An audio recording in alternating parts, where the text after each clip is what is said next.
Ladies and gentlemen, welcome to the Garage Gym Athlete Podcast. I'm your host, Jerred Moon. The Garage Gym Athlete Podcast is a result of my desire to build better humans, unequivocal coaches, and autonomous athletes. I've spent the last several years obsessing over program design, nutrition, and every other way you can optimize human performance. This podcast distills the latest scientific research with what I've learned and blends it with the not-so-scientific field of mental toughness. We are here to build you into a dangerously effective athlete. If you enjoy this podcast, you can find out more about our training at garagegymathlete.com. And if you want to pursue more into the field of coaching and programming, head to endof3fitness.com. Thanks for listening.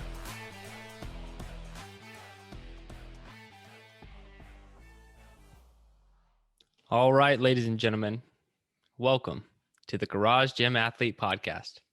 Today, I'm here with Kyle Schrum and Joe Courtney. My name is Jerred Moon.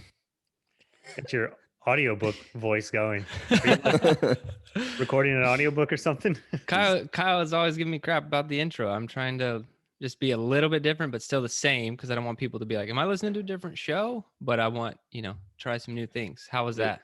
It was a tempo intro. I liked it. Yeah. Okay. Better than the original or worse? I like them both the same. I like coming in fast and loose. All right. Moving on. So I'm going to start with Garage Gym Athlete shout outs. That's something we're doing for now until we run out. We have Marianne Knight, who's also in the programming with Alex Knight. And she said that they are getting ready for the Savage race on March 27th. She said, we are excited, but also a little nervous. Okay, that's mostly me. First, our first obstacle course race. We are postponing our AT through hike, so I'm thrilled. We are already starting to fill the year with other cool things. Okay, let's give her some advice for an obstacle course race. So they're also planning an Appalachian Trail through hike as well at some point in the future. Thank you for the AT reference there. Yep. Yes, but they're postponing that until I guess they knock this out. I have not done a Savage race. I've heard of the Savage race before. I'm assuming it's a lot like every other thing, like a Tough Mudder or they're all the same. Yeah, or a Spartan race. I don't know if there's much difference, but they're muddy and they're long and they kind of suck. So let's give Marianne and Alex some tips for their race coming up here in a few weeks. Hip flexors. Work on them. Work on them right now. Work on them the day before. Work on them the day of. Time. Yeah, work on them. Do the box step ups. Get those suckers warmed up. Because the last one we did, I had to walk backwards for a little while afterwards, just because my legs didn't want to move forward without excruciating pain. And here was my realization, because I was in some of the worst pain ever. Like I could barely move. You guys beat me by like a half mile to the car because I could just barely walk. But I sat down in the car. We drove for like an hour, whatever it was, back to the cabin, and my legs, they weren't like better. I mean, they weren't 100% better, but they felt at least 50% better than they were. I could walk almost normally after just sitting down for a little bit. So that's going to be my advice. If this is a longer one and your hip flexors like tap out like that, if that happened to me again, I would just sit down for like 20 minutes. If I was like halfway through the race and I was feeling that way, I would just sit down and I'm talking about for a pretty long time. This can also be really bad advice, because sometimes if your body's like getting blown up and you stop, things start to swell up and it gets ugly real fast. So roll that dice. Yeah. I just see if it's probably a shorter one if it's your first one. So you probably won't run into that. So I would just say, make sure you have some good footwear, some actual trail running shoes, so you're not slipping all over the place, and bring some electrolytes and some salt tabs and whatnot to make sure that you're not going to get any massive cramps or run into any issues. So that's my advice. Yeah, get you a nice fanny pack. We also have, I was going to say too, we have Garage Gym Athlete fanny packs. You can go to the Garage Gym Athlete store and grab a fanny pack. Is that a thing? They're not on the store. I don't know why you guys are saying that. Okay. We need to put it on the store now. Yeah, I have. Apparently. We've created a lot of things that we don't. Okay, it's me. I haven't put on there. I need to do it. And I'm going to. So normally when I announce things publicly, I'll do it to some degree. I will try to stickers. People are waiting for stickers, and I actually ordered a bunch of stickers to test out their quality, and I'm happy with the stickers. And now all I need to do is a simple put the stickers on the website. So we'll put some NF3 Fitness and Garage Gym Athlete stickers. I'll get the fanny packs because we've already had a bunch of those ordered and people use them. So we'll put the fanny packs there, maybe get a new shirt up. And now that it's warming up, maybe we can get some hoodies in there. Yeah, we don't do apparel. Great. All right. Well, let's move on to the show. Today we're talking about the study is sedentary behaviors and their relationship with body composition of athletes. Absolutely love this study. So glad that we're talking about it today. A lot of great takeaways for garage gym athletes. I'm not going to say every study is awesome because some studies I'm like, maybe this will help you, maybe it won't, because we're talking filler episode. Yeah, like maybe the study is helpful, maybe it's not. Maybe we can tweak it to make it helpful, but this one's helpful all around, no matter what. So if you're a garage gym athlete, listen to this, especially in today's world with screens and sitting on our asses, even if we're active. Next, we're going to talk about fitness fails, and then the workout under pressure. But we're going to start with some updates. Kyle, how's life? Life is swell. The good kind of swell. So last weekend I did my first disc golf tournament. I've talked in here about getting into disc golf, and so did you win? It was a doubles tournament. So it was me and a partner, and so we went up and played. Did you win? I'm not one of those guys that really gets into like scores, and scores are not all that important. You know what I mean? So let's just. We didn't keep score. It was just for fun. I had a good time. It was a sanctioned tournament in which they didn't keep score. It's impressive. Yeah. You came in last place, didn't you? Next to last. Yeah. That's what I was gonna say. I didn't want to say, but like, okay, I know why, because you didn't keep score. It was next to last. Yeah. So nice. We did keep score, but it was next to last. That reminds me of when I took Ben on that 100-mile bike race. Yeah, I just thought about that. And he was in the worst pain of his life. But then there was him and one other guy. Only 2 people left. There's like 20,000 people who do this race. He was the last 2. And the guy's ahead of him. And it's awesome because at the end of the race, you're going through the city. And like, I got all motivated too. Like I was trying to beat people. It didn't even matter. I was like in like 4,000th place. But I'm like, no, I'm going to pass you. I'm pass you. And he was busting his ass to beat that guy. And he did it. He came in second to last place instead of last place. And he worked his ass off for it. They were tearing down the finish line. Yeah. They're like, wait, hold on. Last 2 are coming. Yeah. That was awesome. Yeah. Anyway, it was a lot of fun, but yeah, we did come in next to last. So that's fun though. New things. Yeah. New things. Joe. All right. So I guess obviously it's by default. That's me. Actually, I'm going to pick Ashley first. Cool. Yeah. What's Ashley? She's not here, I guess. We're going to text her real quick, see what she's doing. So first I just want to say, because of we just had a pre podcast meeting thing, that everybody needs to check out Carlina the American Mind because of all this cancel culture crap going on. I just want to say that. I'm just going to leave it there. Check out Carlina the American Mind, and then that's it. Next, I got another new fitness gadget. So once again, but this time it is a wearable, and I finally got the Aura Ring. Nice. We actually were working on this for weeks because they don't ship to FPO, so we had to ship it to my parents, who had to ship it to me to get the ring discount sizes. Code? Yes, I did. Awesome. We did. I don't know if that benefits me in any way, but I don't know what you would get. I guess it only helps you. Yes, so thank you. Yeah, and our health. So yeah, so we're going through that now. Both of us, me and Liz, got them. I'm just trying to sort through the information and adjust to all the stuff that we're getting. And it's different because, so with Garmin, I haven't had a HRV score in like over a year, 2 years now. And I remember what Garmin does it. It's like their own, it doesn't give you like the regular AR variability. They give you like their own made up score that they invented. You have to go turn it on. So if you go to health stats, it'll give you your heart rate and your heart rate variability. This is more announcement for the listeners. If you guys thought that it didn't do that.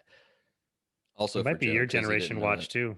Oh, maybe it's the newer one, because I do have the because in my health stats I have heart rate, but stress and hydration, stuff like that. But now I have the Oura Ring to do that. Now I'm just wondering, like, because I've never had two scores before. Usually it's just Whoop gave you one score, Apple gave you one score. Now it's an average and the high.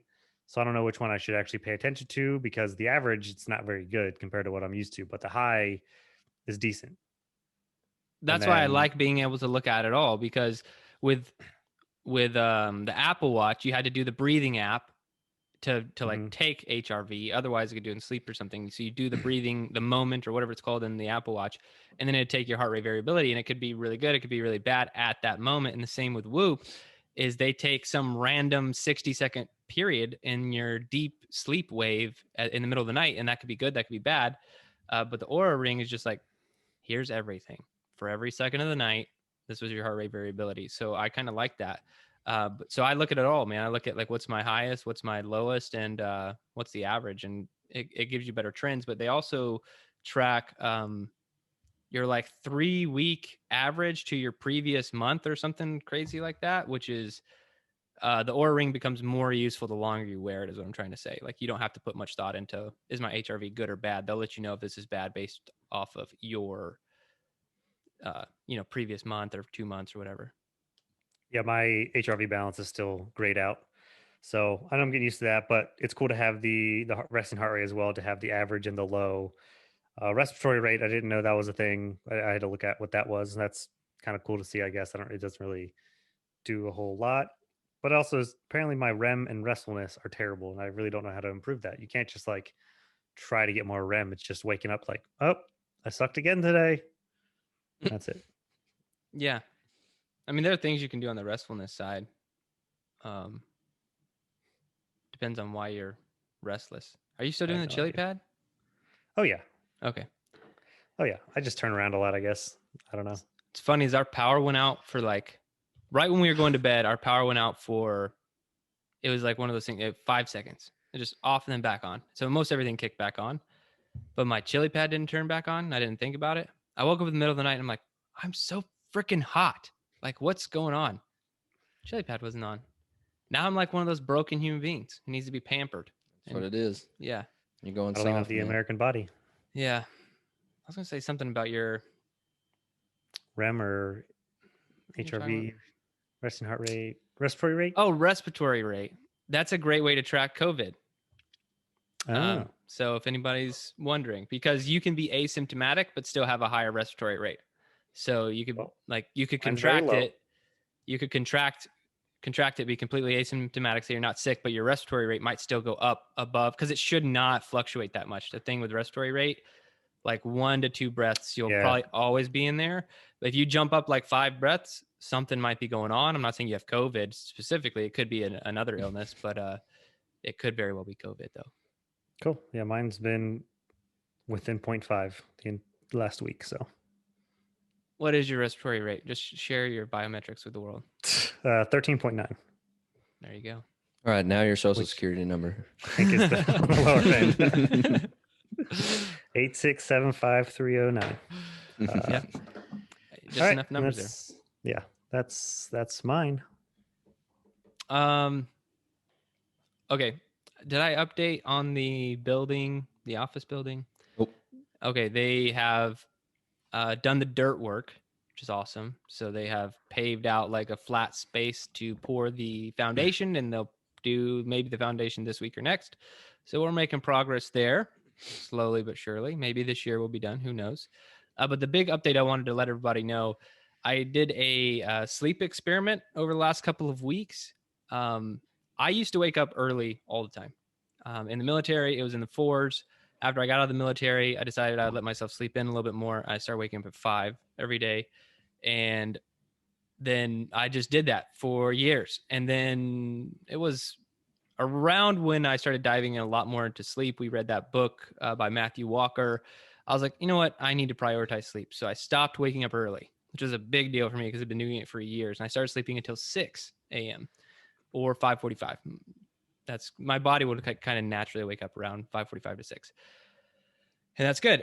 But then it started getting in my head. It keeps getting in my head because I had that habit for such a long time. So I was like, you know what? I'm just going to do a proper experiment here. And so I started waking up at 5 again every day for about 2 weeks. And at the end of the day, I was exhausted, tired. And I I was like, okay, I'm going to flip now and back to just sleeping as much as I can, because my kids are virtual too right now. So there's no reason that I have to get up, at all, other than like actually doing work. And I slept 2 days in a row, 9 hours, which for me, absurd. I'm talking like actually tracked with the Oura Ring 9 hours too, not like I was in bed for 9 hours. I can never sleep 9 hours. Like when I'm well rested, I sleep 7, maybe 8. But then I naturally wake up for the day. I don't have an alarm clock wake me up or anything like that. So that shows me, I'm a big fan of I think your body knows a lot more than you do. If you just get out of the way and kind of let it do what it needs to do. And so waking up at 5 a.m. I think is just ultimately not good at me. I think it puts me in a slightly sleep deprived state. And there's always this battle of like, do you just need to be more mentally tough and wake up early and get it done? Or sleep more and be healthier and more productive and more optimal. And I've done the other side. I'm leaning towards more optimal and more sleep these days, but I kind of have a self experiment that proved it to me. So I'm on board with just sleeping more. You should try it. Here. I am as well. Yeah, I've always prioritized sleep for the longest time. Like even back into high school, I was always going to bed and trying to get like 8 hours. And now we go to bed so early, I don't have to wake up at all. But I naturally still wake up at around 6:30 just to get the day going. But we're going to bed, rolling over at about 9 o'clock. Yeah, same.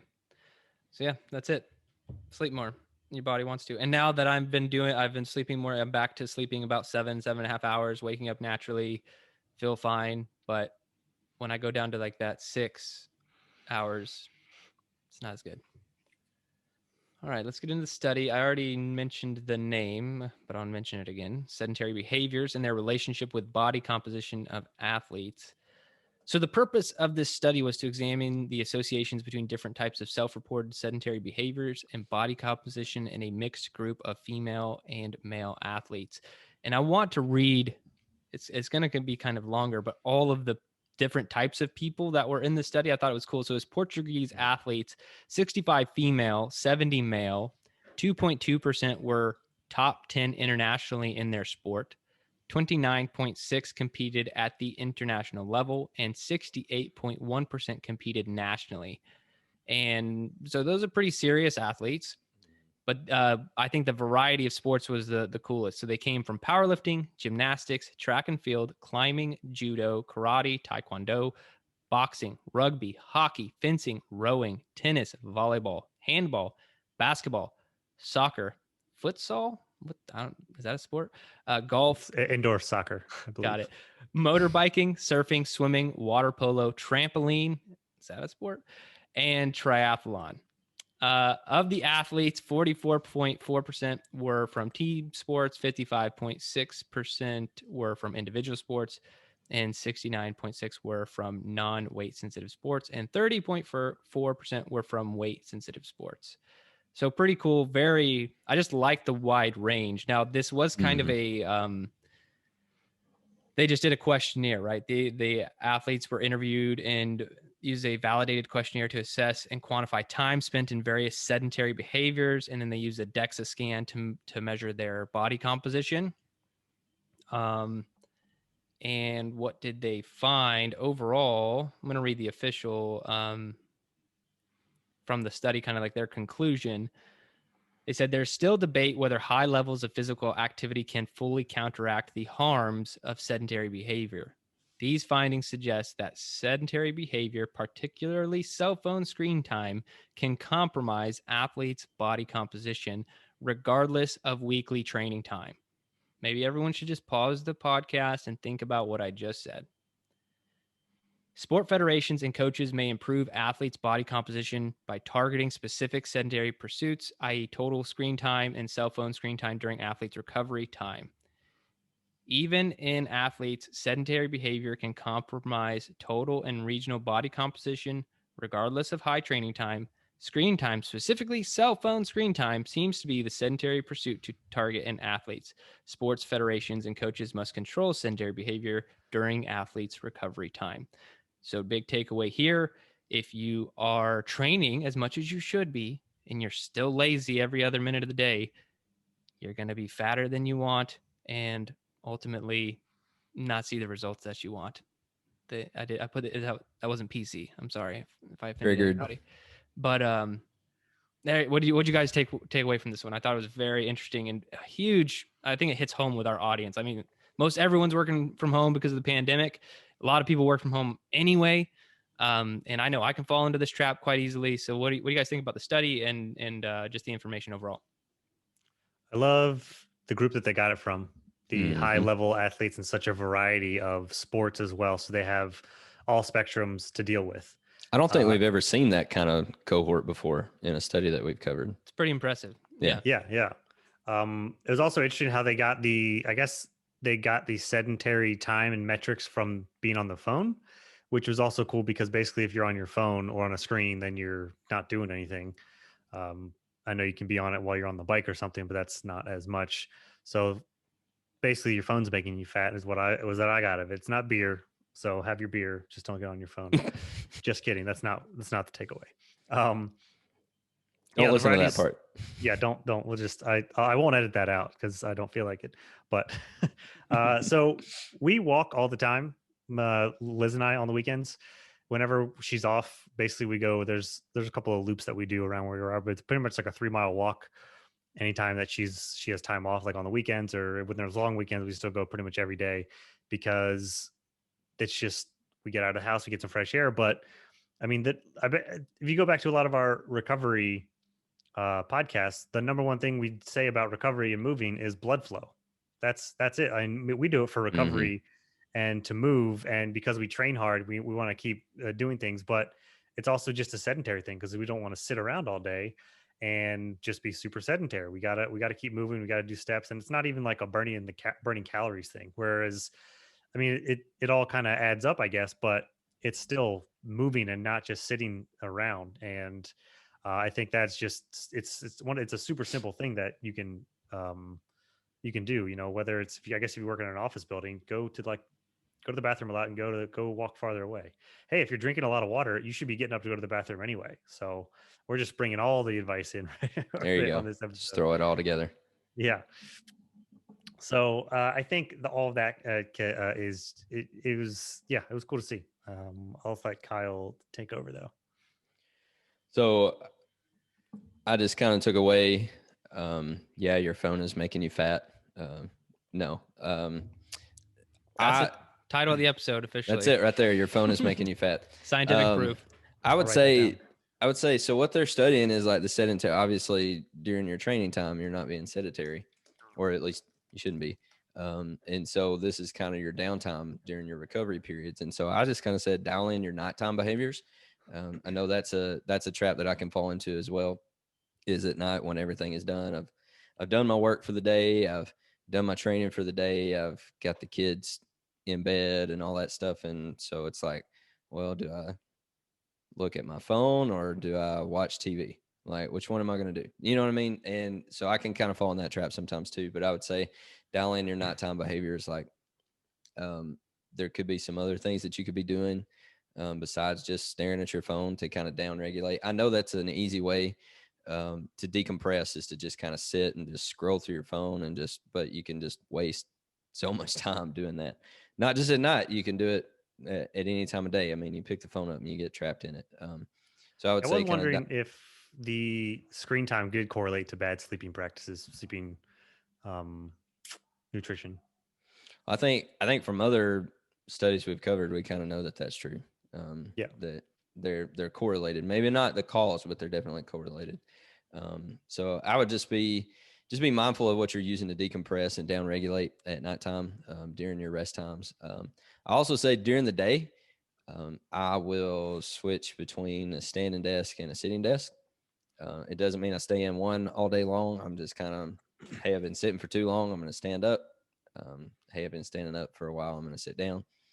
So that's something that I do, kind of helping with the blood flow and just changing things up a little bit too. It helps with my mind too. I'm not just like stuck in something and stay in there for a long time. It gives me a little bit of a break to kind of come out and refocus on what I'm doing.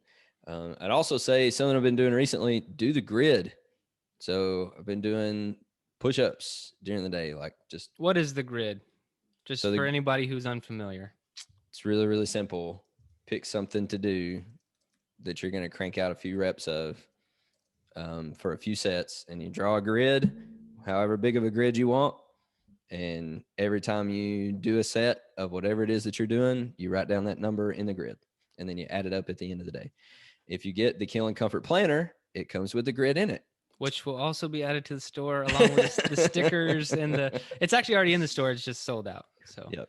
So it's in there, but I'll just do that. I kind of work in 30-minute blocks now as well. So like at the top of every 30-minute block, I'll just drop down, do a set of push-ups, put it in my grid, and move on. It's like 60 seconds max, just at the top of each block. And at the end of the day, you look back and, man, look how many, extra, whatever it is, like push-ups for me, however many push-ups I've done during the day. And so just something else to kind of keep working, to kind of keep your blood flow going, keep your body moving, all that kind of stuff, and something to kind of break up the monotony as well. So those would be my takeaways. The grid was key for us when we were in quarantine, because like we're literally in a hotel room where we can't leave. So you just think like, well, I'm just gonna sit and watch Netflix all day because I can't leave the hotel. But a grid is super easy to just do. Yep. And when you first start, if you start some more aggressive grids, you'll be pretty sore. That happened to me, at least. I started with pretty big grids, and then I also made a rule for myself that the minimum amount of push-ups I could do was 20 every time I got down to do the grid. And I was like, man, I'm pretty sore from knocking it out. So it's a good practice, and we'll keep you active.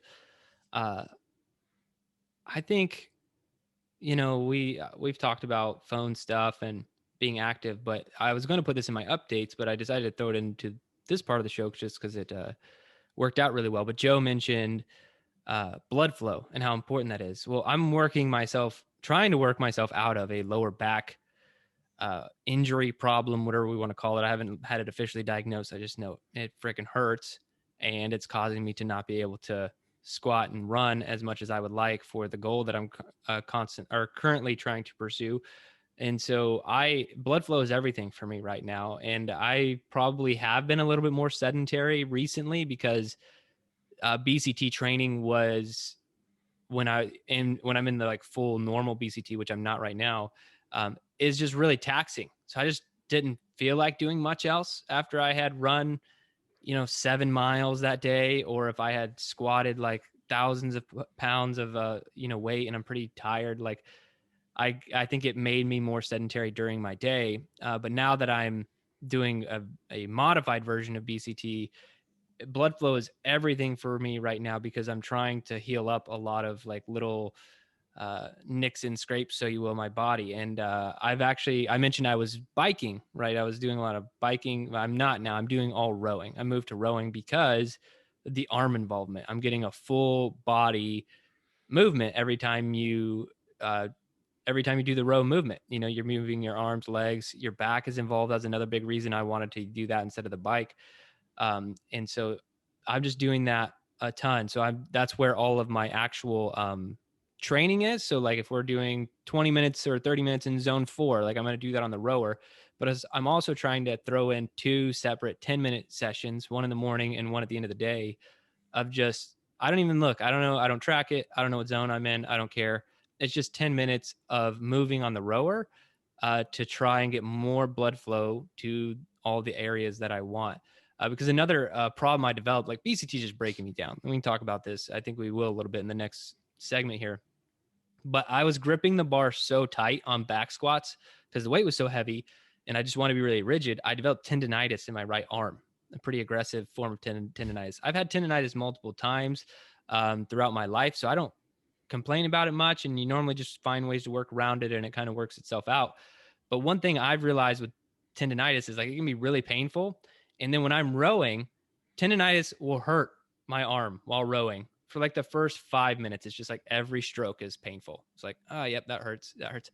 But after 5 minutes, it starts to not hurt anymore.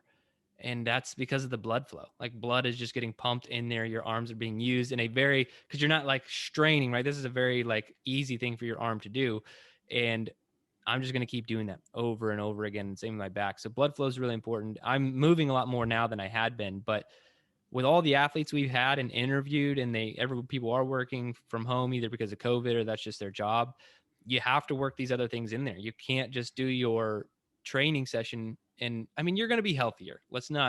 You will be fine. Mm-hmm. But a lot of people want more than that. They don't want to put in all this work and then can't get rid of this body fat. And this specifically correlated to trunk body fat. If you look at the study, it was like around your waist and midsection is where you're going to hold on to the fat if you're not also moving. And this is where I don't pay attention to step counters, but Joe, I don't know if your Garmin does it too, but it tells me every day whether or not I hit my steps. And it sets its own steps for me every day too. Like, I don't know where it pulls the number from. It's not the same every day. It's different. Sometimes it's lower, sometimes it's higher. I think if you have young kids or live a more active lifestyle, because I always hit my steps, but it's also always towards the end of the day. Like, I think their goal for me is somewhere between like 7,000 and 9,000 is what they are typically recommending I get. And it's always right towards the end of the day. I'll hit that step goal just from playing with my kids and like all this other stuff that I'm doing. So yeah, just stay active. If you do have young kids and you're playing with them, you're probably fine. It's more if you're really just doing nothing. If you work out like first thing in the morning and then you go sit at a desk all day, you come home, you eat dinner, you watch TV, you go to bed, you repeat, you could be doing a little bit more. And that's why it's even in the freaking elements, like getting that extra blood flow. It's in there. Like, we have these things built in there for you to be better, but you really got to get that stuff in there. I remember I read an article a long time ago, or some studies a long time ago, about sitting, and how sitting is just like horrible for you, right? It's like just bad, long periods of sitting. And that one argued that the study argued that just working out does not counteract sitting. Like, you have to maintain this activity throughout the day. And that's the same thing this is saying, is you can't just do this one bout of physical exercise and call it good. You have to do some other things. You have to be more active, whether that's yard work or walking your dog or moving or intentionally rowing an extra 10 minutes twice a day or something like that. So you have to be active to get all the benefits that you want out of fitness. Yeah, it's kind of funny. Right when I put up the study, I read the title and then I was like, well, I got to stand up to read this one. So I put up my standing desk and got myself situated because I was just inspired already. Man, I cannot figure out the standing desk right now. I did it for a long time and it was fine. But recently I kept trying to switch to a standing desk the last several months, and I tried adjusting all these different heights, and no matter where I got it, I had a lot of neck pain. Like, because that normally means you're looking a little bit up or a little bit down, like your screen's not in the right position. But I tried so many different positions, and eventually I was just like, when my neck doesn't hurt? When I'm sitting down. So I'm going to sit down where my neck doesn't hurt anymore, and then I'll just move more throughout the day. But yeah, Get yourself a brace. Yeah, I've done a lot of the standing desk, and if you can make it work, then definitely do the standing desk if you can. I think it's a great way to be a little bit more active and even mobile, just being able to sit in different positions or stand in different positions throughout the day. Yeah. I mean, you can change what chair you sit on too. When I was back in the States, until now, the only thing that I would sit on at my desk was a stool. So I couldn't actually like lean back or relax in my chair. I actually had to like sit up in my stool or stand so that I was always at least somewhat active somewhere. And when I stand now, I mean, since I have the Mac, I haven't been able to raise it. So I just put my keyboard on a platform and tilt the thing up. But when I was standing before, I'll stand on the little soft pad and I'll just alternate standing on one leg and put my other foot on the chair and just stand there on one leg for like a couple of minutes. And after a while, like the outsides of my glutes start to burn, and like my ankles start to burn a little bit too. So at least I know I'm doing something, and really I'm just working. And it takes a few minutes to realize like, oh, hey, that actually feels like I'm doing something. And I'll switch legs and I'll just go back and forth for like 30 minutes just to switch things up for the day. And I might sit down after that. It's good stuff. And then yoga. Do yoga every day. I'm putting so much work into recovery right now. It's kind of crazy. Like, I want my back to be better so I can get back to the training I want to do. So it's additional rowing. It's the sauna every night. It's doing yoga every night on top of just training. So I'm more active now than ever. And that's kind of what the opposite of what people think they should do when they're injured. I think people are like, lower back's acting up. I'm going to do nothing for a month and hopefully it gets better. Just so you know, that's worse for your lower back. That's like the worst thing that you could possibly do is to stop moving. So if anyone has that mindset, I don't know a lot of athletes who have that mindset, but I know a lot of like people like in my family, I won't name names, who are like, oh, I hurt the shoulder. Yeah, we're just not going to do anything for a good 6 months until that's better. It's like, well, walking really going to hurt the shoulder? Maybe you don't have to lift things overhead, but you could keep moving, right? So yeah. Yeah. Just throw some air punches. Yeah. Do something. As you walk outside up. All right. What's the topic, Joe? Okay. We are talking about our fitness fails. So things that we have either failed at in the past or are some shortcomings we have in fitness, or even fail out now, or even either not good at now or just fail to do on our own kind of things. You know, what are our shortcomings and such when it comes to fitness? So should I go first or would somebody else like to go first? Go for it. I'd like to see an example. You're already talking, man. All right. Well, see, I'm actually, I don't fail. I'm actually the best there ever is. I piss excellence. So that's where I was going to go with this. Damn it. Damn, I already took that one. So team wide. I'm good. I mean, burpees suck. They're always going to be stupid. And if you guys fail at anything, you should feel bad about yourself. There we go. Just try harder, suck a little less. Let's just trigger everybody. No, but something that, well, I kind of already knew, but I guess more so realized it this week, and even talking last week was because of a work chat we had going on, was I am horrible at planks, and I refuse to do them on my own, even though as much as I want to and need to and think about, is like, no, I need to do that. I don't, and I suck at them. And whenever they come up, I can only hold a plank for like a minute or a little over a minute, and I'm just done.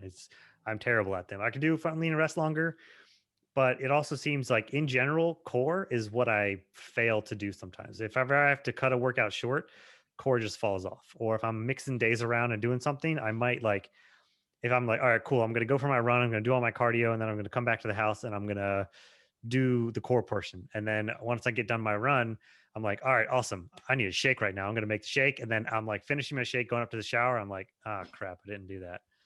Well, I guess I'm already done. So I fail at core a lot. Work it in later. Yeah. So I mean, this past like week or two, actually, I guess it's ever since we had that plank discussion last week on our chat that I've been hitting it hard this week, and I've been sore probably every day for the last week. But I know that it's a shortcoming. I know I need to work on it. What's funny is you were not alone. It's been like maybe 2 years, but I was just looking at completion reports in Team Builder, and I was noticing a trend that a lot of people were doing most of the workout and then just not that. Because we always put like plank stuff at the end, or reverse hyper, or Supermans or something. And because I was wondering, some people were getting close to like killing comfort patch or whatever, and then it's like, what was it that caused? And that's what everyone's skipping. And I was like, is it because it's at the end of the workout, or because it sucks and you don't want to do it? And so it was a short time period where I was programming core work first, like towards the beginning of the workout on Hard to Kill, to try and like get people to do it more. And that did increase the adherence a little bit. So maybe in the programming, we should just throw it first. So if you had planks programmed first and then a run, would you just be like, yeah, well, I'm going to run first and I'll do that later and then skip it? I'm not even sure. It depends. I could maybe, but I know that, well, you've been programming planks with kettlebell drag, such a drag also. That's probably how that came up for you. Yeah.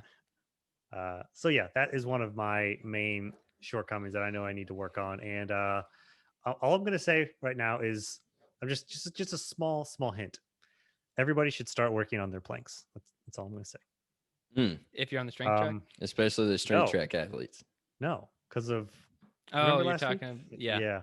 So everybody should. I need to get that one recorded. Yeah. That and this just came up because of what we did for a recent AMA. But breath work, I don't do anything with breath work. Breathing exercise and stuff just makes me uncomfortable. Not like mentally, it's just like I just have never been comfortable with being short of breath and then like getting that dizzy state. I just want to breathe. So that's something that I haven't done that I would like to at least dabble in. Do it. It goes away, man. The lightheaded dizziness, whatever, it goes away the more you do it. Yeah. Okay. So aside from my box jump mishap that I had a few months ago, which was the first thing that I thought of when I heard the topic, that's not a regular thing, but it happens. It happens to everybody. So just maybe it happens to, maybe I'm just telling myself that. I think everybody has a mishap. Everybody has that box jump mishap story. That box jump scar. Yeah. Just not to rehash the whole thing, but just really when you're doing box jumps, concentrate on doing the box jump. Just get up there all the way up. Anyway, I would say the biggest thing that I suck at are pull-ups. Really suck at pull-ups. Always have. And so that's something that I try to work on, but I also suck at them. So I don't like working on it because I suck at it. So that's something that I'm still chasing, still trying to be able to string a whole bunch of those together. And which maybe it's just kind of destiny that we have under pressure coming up this week. Maybe that's a sign that I need to do under pressure this week. Always. Anyway, I also still work a lot on ankle mobility. My infamously terrible ankles that I have. They limit me on the squats, but they also are prone to just roll over at random times when I'm out doing things. And so, yeah, sometimes it feels that way. It's like, get you a life alert, man. Yeah. And I'm down again. Yeah. She turns around and she's like, oh man, he's on the ground again. Yeah. Anyway, they kind of suck. And so I'm trying to work a lot on ankle mobility as well. Just especially with BCT, with all the running and all the squatting we've been doing, really been honing in on that as well, trying to get those built up and get those more mobile so I can just move better in both of those major things that we're doing. So you need to stand on one foot while you're at your desk. Get like a foam pad, barefoot, and stand on one foot, because I've had really bad ankle stability in the past, and it actually contributed to my Achilles tendonitis. But I was going to PT for a while back on ankle stability, because as I was playing lacrosse and soccer, there's a lot of lateral transition, and like there will be times where I was ready to pivot and go the other way, but it's like, oh, my ankle just gave out. I'm not going that other way. I'm on the ground. So working on that a ton, just standing on one foot. Like I do it all the time. I still do it now because I know I have to keep up with it, or else because it helps support my Achilles to keep the tendonitis at bay. So it's just, standing at your desk on one foot. I will make a note of that and do that. Write that down. Or some slack line or some endo board. Slack line. That was fun when we did that. We sucked at it, but speak for yourself. I was there. Right. I'll be the third party here. Yeah, I did suck at it for a long time. And then you get better at it. That's what the takeaway is for all these things that we say. There's no trees in Bahrain to hang that thing, right? Yeah. Dude, you can find places. 2 pillars. You have pillars anywhere? Maybe. You could also pull a house down. That's always my concern. String them up between apartment buildings. Yeah. There we go. My neighbors. Yeah, just like balcony to balcony. That's fine. It's second floor. Yeah, not that far of a fall. Yeah. All right. So what do I fail at? You made me go really introspective here because I didn't know how to tackle it at first. I'd say the one that at first came to mind is one I've talked about before, is that I think that I really suck at being consistent with a workout time.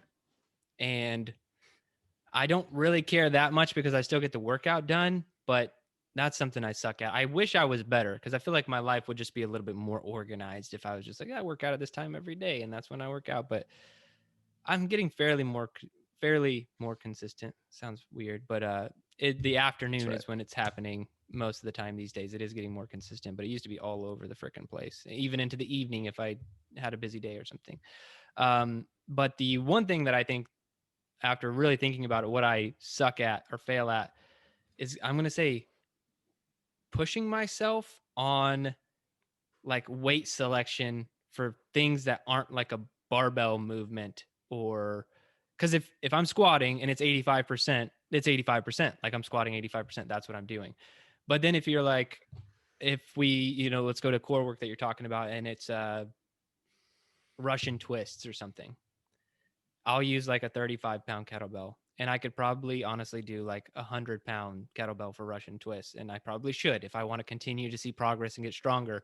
So while I don't skip those things altogether, I can really slack off on the let's push ourselves here in these areas, because sometimes there's not like a given percentage effort or whatever. So for running, if I need to be in a zone, good, squared away. Pushing myself is built in. I'll do it. Same with lifting, got percentages, cool, I'll stick to those. But everything else we program, if I don't consciously think about, hey, I need to try hard here, lift heavier weight, or do the movement with more intention, I'm not going to see results. And so I can slack off in these other areas, whether it be like an isometric hold. If we're doing like a barbell isometric row hold, I probably could have done way more weight. Or good morning. Like sometimes we'll program good mornings and I'm like, I could have done way more weight. And, I feel like I have that thought in my head a lot more often than I should, of like, you could have gone heavier there. And I'm not saying you should always lift the heaviest possible, but if you want to continue to see results, you need to be pushing yourself in a safe way to still, like, I finished some things. I'm like, there was no muscle burn or like any discomfort with it. I just kind of moved with the weight and now it's over. Did that do anything for me? So I need to be more intentional during training sessions, I think, at depending on the movement.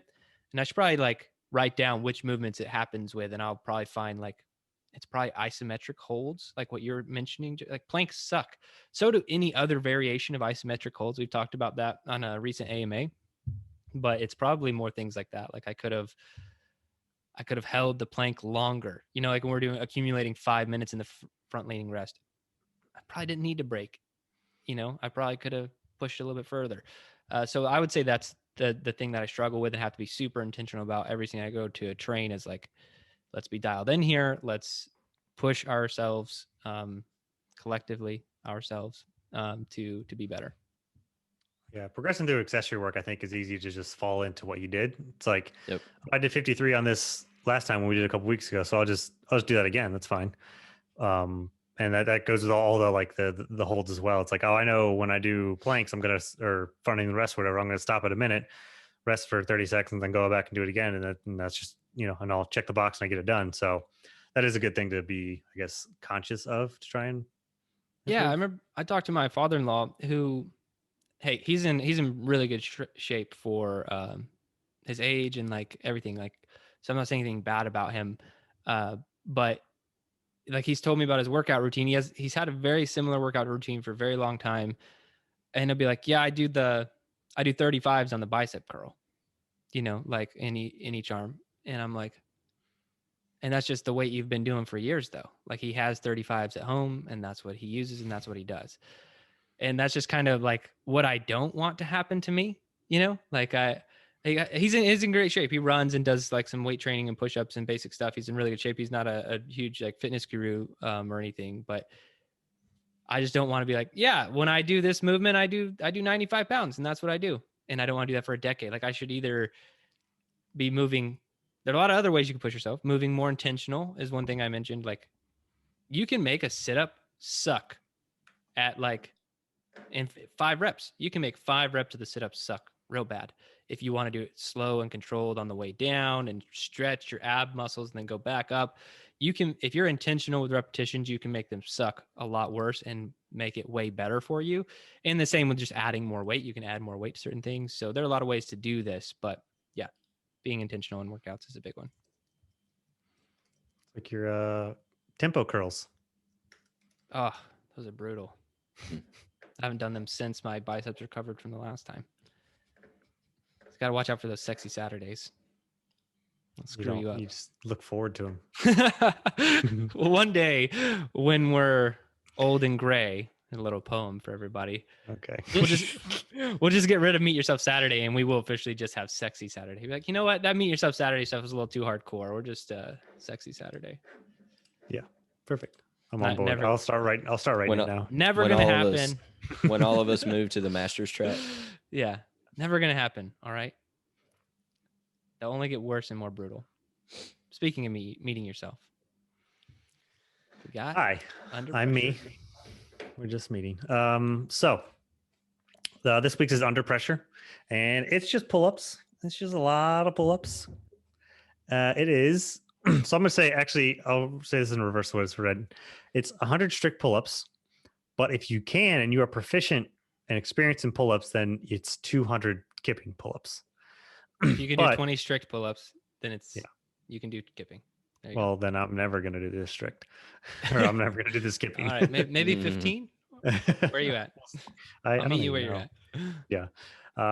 So, and every time you drop from the bar for the pull-ups, you will do 100 double unders. So if you're breaking this up into 10 sets, then you're going to be doing 1,000 double unders. I love it. I just love this workout so much. It's like the new one we have coming up that we're keeping secret right now. There's no cheating it. There's no cheating it. There's just awfulness all around. Yeah. Lots of pain. Yeah. Actually, this is almost exactly like it. Yeah, it is. But the one coming up is way worse. Yeah. So my tip was really how I phrased it was most people should be doing strict. And unless you're proficient, you know that you're proficient in pull-ups, you can do kipping, but you still have the choice.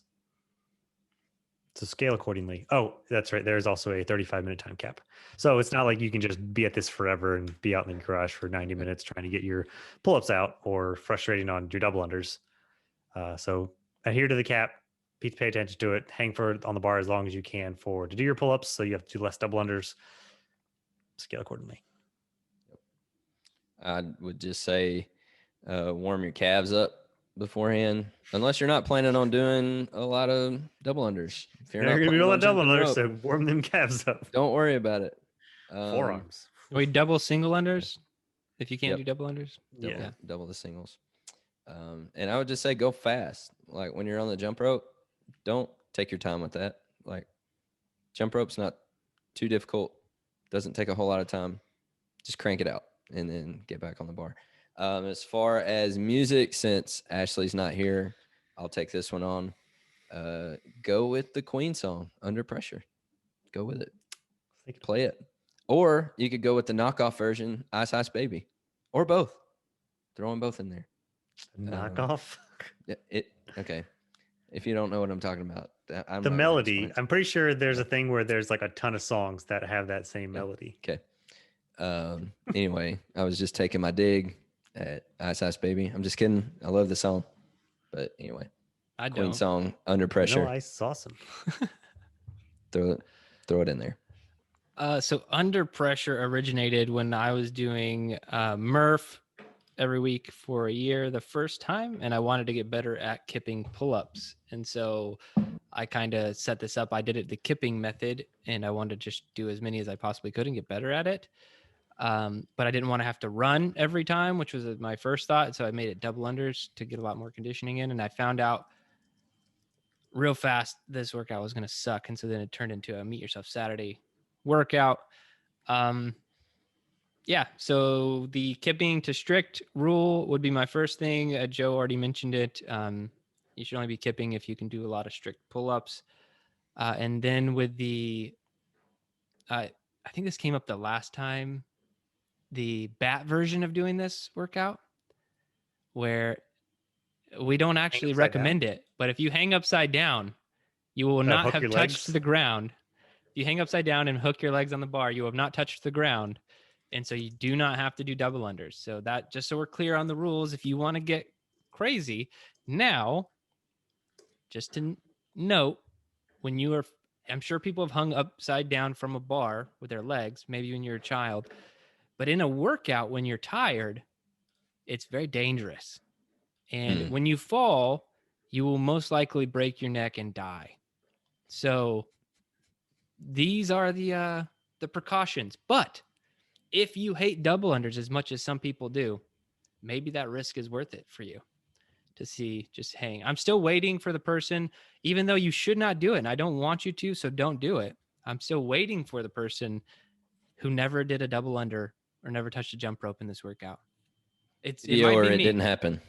It might be me. I might just, I'm going to get some of those ankle things, you know, that where you can. The gravity boots. Yeah. I was going to tell you, I have a secret. I own gravity boots. And so I'm just hang upside down. So that's what I'm going to do. I've used those things before though. And I could just see getting so tired, man. Like I could probably knock out, I think getting to 50 strict and then like hanging upside down again, then just trying to get back up and do more. Like, I don't know, that would be that would be worse than doing the double unders, I think. But just to achieve immortality and fame, I think the energy expenditure to like get your legs up there and then get your torso back up there when you're done hanging up, I feel like it would be so much more than just getting down to doing the double unders.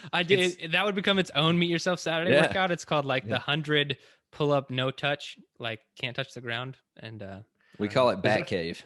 Yeah. Yeah. There's definitely a core element to it, but like after a while, the hooks are like this big. So you still have to like lift yourself up and do a little bit of a pull to lift your second leg up, or at least hold yourself up close enough, because you like fully extended, you can't really lift yourself out of it. So you still have to pull yourself a little bit. So if you get too fatigued, you might just be stuck upside down. That's what I was wondering, because like those are made for just like hanging upside down for like 1 to 2 minutes at a time to decompress your spine a little bit. It's not made for exercise like this. So you could literally get stuck upside down, which I think can kill you. I mean, if people don't find you in time, too much blood rushing your head. Yeah. So have a spotter, but this is a very dangerous workout. Hey, you got to risk it to get the biscuit. Just do it as programmed, all right, guys. In a way, you're lengthening your spine at both ends, so you can pull this off. It'll be like the astronaut effect, where they come back like a half an inch taller than when they left. Ignore the last 3 minutes of this podcast and just do the workout. Way off. So I don't think I even gave any actual tips. Do the double unders fast. Yeah, I don't know. I don't really have any tips. This is one that you can't really cheat. So if you want to do it under the time cap, you can't sit around and like, half-ass the double under work or do the pull-ups too slow. You can scale down to ring rows or whatever. Just keep that in mind for this. You don't have to do strict pull-ups. If 100 strict pull-ups is not happening like any day of your life right now, don't worry about it. Do ring rows, and you can worry about doing the strict pull-up version later. Mm-hmm. All right. That's it. If you like some really dangerous advice on things you shouldn't do, then you should be a Garage Gym athlete if you aren't already. If you are listening to this and you are not subscribed to the programming, you can fix that problem. Go to garagegymathlete.com and you can sign up for a 14-day free trial. You can start on any one of our tracks and you'll be better for it. While we have a lot of fun talking about the Meet Yourself Saturday, the real magic in the programming is the Monday through Friday work. And that's where most people are getting things done. Now, beyond the programming is the community. And that's truly the best part of everything. So all of those who are currently a Garage Gym athlete in the Facebook group, doing all this awesome stuff, thank you for being who you are, for making the community awesome and being supportive and all that good stuff. Really do appreciate it. Thanks, guys. We're out. Thanks for listening to the Garage Gym Athlete podcast. If you want to learn more, go to garagegymathlete.com. You can learn about our training. Let us send you a copy of our book, The Garage Gym Athlete, or you can even get featured on the Garage Gym Athlete podcast. Thanks for listening.